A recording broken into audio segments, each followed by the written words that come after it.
తెలంగాణ కాంగ్రెస్ నేతలు ఇవాళ హస్తిన బాట పట్టనున్నారు. సీఎం రేవంత్ రెడ్డితో పాటు మంత్రులు భట్టి, ఉత్తమ్, పీసీసీ చీఫ్ మహేష్ కుమార్ గౌడ్ ఢిల్లీ వెళ్లనున్నారు. మంత్రివర్గ విస్తరణపై ఏఐసీసీ పెద్దలతో చర్చించనున్నట్టు తెలుస్తోంది. అన్ని సవ్యంగా జరిగితే ఈ ఉగాదిలోపే మంత్రివర్గ విస్తరణ ఉండనున్నట్టు తెలుస్తోంది. కేబినెట్ విస్తరణ అంశంపై కొద్ది రోజులుగా చర్చ జరుగుతోంది. అనేక సార్లు సీఎం రేవంత్ ఢిల్లీ వెళ్లి వచ్చినా దీనిపై ఎలాంటి క్లారిటీ రాలేదు.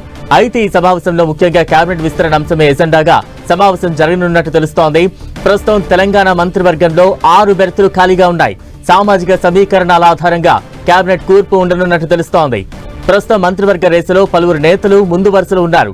వాకిట్ట శ్రీహరి ముదిరాజ్, కోమటిరెడ్డి రాజగోపాల్ రెడ్డి, గడ్డం వివేక్, ప్రేమ్ సాగర్ రావు, విజయశాంతి, అమీర్ అలీ ఖాన్, సుదర్శన్ రెడ్డి, మైనంపల్లి రోహిత్ రావు పేర్లను పరిశీలిస్తున్నారు. అయితే మంత్రుల జాబితా రేపు ఫైనల్ కానున్నట్టు తెలుస్తోంది. మంత్రివర్గ విస్తరణతో పాటు పీసీసీ నూతన కార్యవర్గ ఏర్పాటు, నామినేటెడ్ పదవుల భర్తీపై కూడా చర్చకు రానున్నట్టు తెలుస్తోంది.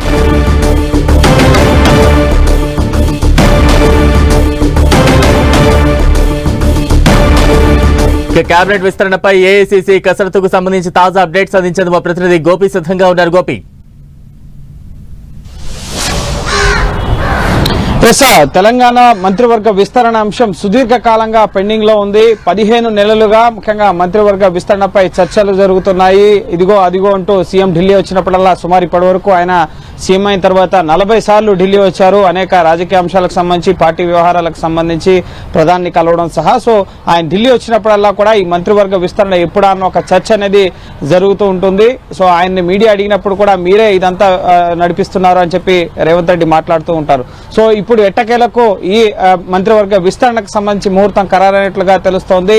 ఈ ఉగాది లోపే మంత్రివర్గ విస్తరణ, అలాగే పీసీసీ నూతన కార్యవర్గానికి సంబంధించి ఏఐసీసీ అధిష్టానం ఒక ప్రకటనను విడుదల చేసే అవకాశం ఉంది. ఈరోజు సాయంత్రం 5:30 గంటలకి ఇటు ముఖ్యమంత్రి రేవంత్ రెడ్డి, పీసీసీ మహేష్ కుమార్ గౌడ్ తో పాటుగా డిప్యూటీ సీఎం భట్టి విక్రమార్క, అలాగే ఉత్తమ్ కుమార్ రెడ్డి, ఈ సీనియర్ నేతలంతా కూడా ఢిల్లీ వస్తున్నారు. సాయంత్రం మల్లికార్జున ఖర్గే, అలాగే రాహుల్ గాంధీ, కేసీ వేణుగోపాల్, మీనాక్షి నటరాజన్ తెలంగాణ రాష్ట్ర వ్యవహారాల ఇన్ఛార్జ్ తో సమావేశం కాబోతున్నారు.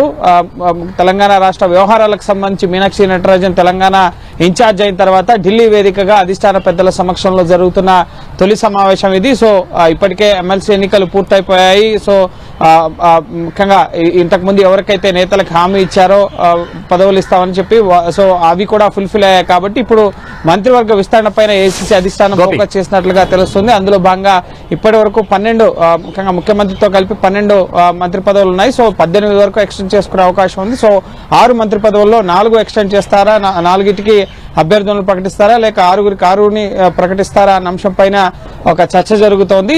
సాయంత్రం మల్లికార్జున ఖర్గే, కేసీ వేణుగోపాల్, రాహుల్ గాంధీతో సమావేశమైన అనంతరం ఈ మంత్రివర్గ విస్తరణ, అలాగే పీసీసీ నూతన కార్యవర్గం సెప్టెంబర్ 6వ తేదీ గత ఏడాది మహేష్ కుమార్ గౌడ్ ని పీసీసీగా ప్రకటించారు. సో 6 నెలల సమయం పూర్తయినా ఇంకా నూతన కార్యవర్గం రూపుదాల్చలేదు. కాబట్టి సో ఈ మంత్రివర్గ విస్తరణ, పీసీసీ నూతన కార్యవర్గానికి సంబంధించే అధిష్టానం చర్చలు జరిపి ఈ ప్రకటనను ఉగాది లోపే విడుదల చేసే అవకాశం కనిపిస్తోంది. గోపి, అంటే పదవులు ఆశిస్తున్న వారి సంఖ్య కూడా ఎక్కువగానే కనిపిస్తోంది. ముఖ్యంగా ఢిల్లీ పెద్దలు ఎటువంటి ఈక్వేషన్స్, క్యాలిక్యులేషన్స్ పరిగణలోకి తీసుకునే అవకాశాలు ఉంటాయంటారు?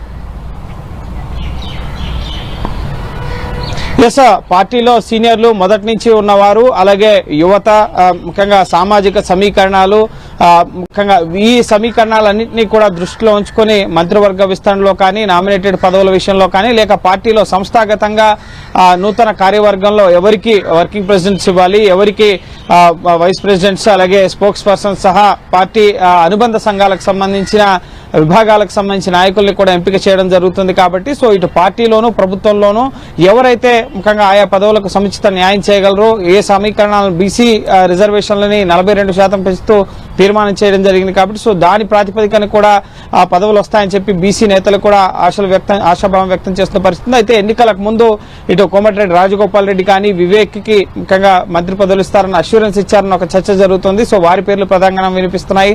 అలాగే వాకాటి శ్రీహరి, ఇటు సుదర్శన్ రెడ్డి, అలాగే మల్రెడ్డి రంగారెడ్డితో పాటుగా ప్రేమ్ సాగర్ రావు, అలాగే మైనార్టీ కోటాల్లో కూడా కొంతమంది నేతల పేర్లు వినిపిస్తున్నాయి. అలాగే ఇటీవల ఎమ్మెల్సీగా ఎన్నికైన విజయశాంతి పేరు మళ్ళీ తెర మీదకి వచ్చింది. ఇప్పటికే 2 మంత్రులు ఉన్నారు, అనసూయ, అలాగే ఇటు మరొక మంత్రి కూడా ఉన్నారు. సో ఇప్పుడు విజయశాంతి పేరు కూడా ముఖ్యంగా కొండా సురేఖతో పాటు విజయశాంతి పేరు కూడా తెర మీదకి వచ్చిన పరిస్థితి ఉంది. సో ఇందులో ఎవరిని చూస్ చేస్తారు? కొండా సురేఖ, రాజగోపాల్ రెడ్డి, అలాగే వివేక్, వాకటి శ్రీహరి పేర్లు ప్రధానంగా 4 స్థానాలు భర్తీ చేస్తే ఈ నలుగురికి ఇచ్చే అవకాశాలు కనిపిస్తున్నాయి. అలాగే మైనార్టీ, బీసీ సామాజిక సమీకరణాలను దృష్టిలో ఉంచుకొని మిగతా వారికి కూడా ముఖ్యంగా ప్రాతినిధ్యం కల్పించే అంశం పైన కూడా అధిష్టానం ఆలోచన చేసే అవకాశం కనిపిస్తోంది. వీటితో పాటుగా ఇటీవల బీసీలకు 42% రిజర్వేషన్ల అంశం కానీ, ఎస్సీ వర్గీకరణ బిల్లుకి అసెంబ్లీ ఆమోదం, అలాగే ఈ అంశాలపైన ప్రధాని నరేంద్ర మోడీని కలవాలని చెప్పి కాంగ్రెస్ నేతలు భావిస్తున్నారు. రాహుల్ గాంధీతో పాటుగా ముఖ్యంగా ఈ అంశాన్ని షెడ్యూల్ 9లో చేర్చాలి, రిజర్వేషన్ కోటాని 50% పరిమితి తొలగించే దిశగా కేంద్రం చర్యలు తీసుకోవాలని చెప్పి కాంగ్రెస్ ప్రభుత్వం కేంద్రాన్ని కోరుతున్న పరిస్థితి. అందులో భాగంగానే ప్రధాని అపాయింట్మెంట్ ని కూడా ట్రై చేసే అవకాశం కనిపిస్తోంది. సో ప్రధానంగా ఈ మంత్రివర్గ విస్తరణ, అలాగే పిసిసి నూతన కార్యవర్గ కూర్పు, అలాగే నామినేటెడ్ పోస్టుల భర్తీకి సంబంధించిన అంశాలపైనే అధిష్టానం ఈ రోజు రేపట్లోగా నిర్ణయం తీసుకునే అవకాశం కనిపిస్తోంది. గోపి, అంటే ఈ జాబితా చూస్తుంటే కీలక నేతలు అందరూ కనిపిస్తూ ఉన్నారు. ఒకవేళ ఏ కారణం చేతైనా కొంతమందికి అవకాశం దక్కే అవకాశాలు చాలా వరకు ఉండకపోవచ్చు, అందరికీ దక్కే అవకాశాలు అయితే ఉండవు. ఒకవేళ అలాంటి వారికి ఏ రకంగా అకామిడేట్ చేసే ఛాన్సెస్ ఉంటాయి, వారిని ఏ రకంగా బుజ్జగించే ప్రయత్నాలు చేసే అవకాశం ఉంటుంది? ప్లాన్ బి లాంటిది ఏమైనా సిద్ధం చేసుకుందా అధిష్టానం?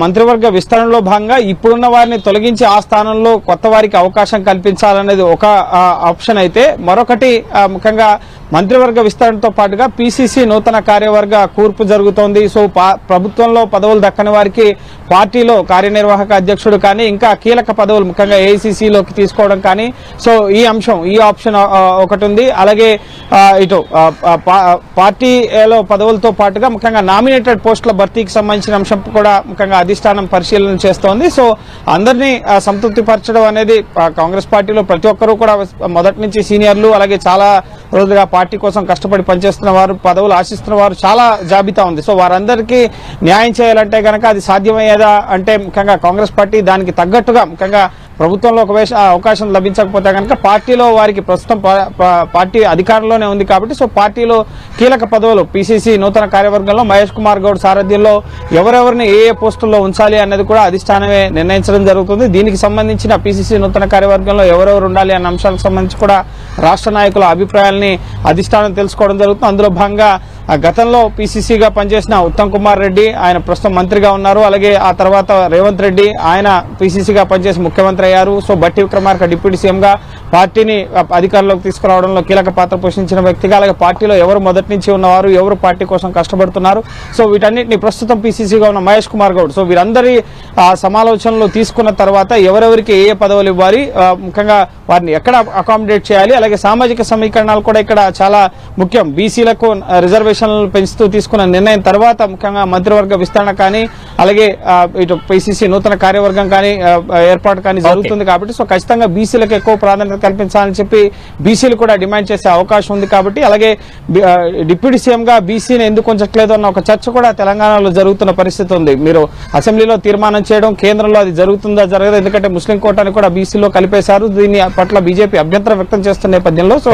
ఖచ్చితంగా బీసీలు కూడా ముఖ్యంగా మంత్రి పదవుల్లో కానీ పిసిసి కార్యవర్గంలో కానీ ఎక్కువ పోస్టులు ఆశించే అవకాశం ఉంది కాబట్టి, సో చూడాలి అధిష్టానం ఏ ముఖ్యంగా అంశాల ఆధారంగా నూతన మంత్రివర్గ విస్తరణకు సంబంధించి కానీ, పిసిసి నూతన కార్యవర్గ కూర్పుకు సంబంధించి కానీ విధానాలను అవలంబిస్తుంది. సో ఎవరెవరికి ప్రాధాన్యత దక్కబోతుంది అనేది ఈ ఉగాది లోపే ముఖ్యంగా స్పష్టత వచ్చే అవకాశం ఉంది. Right, thank you Gopi.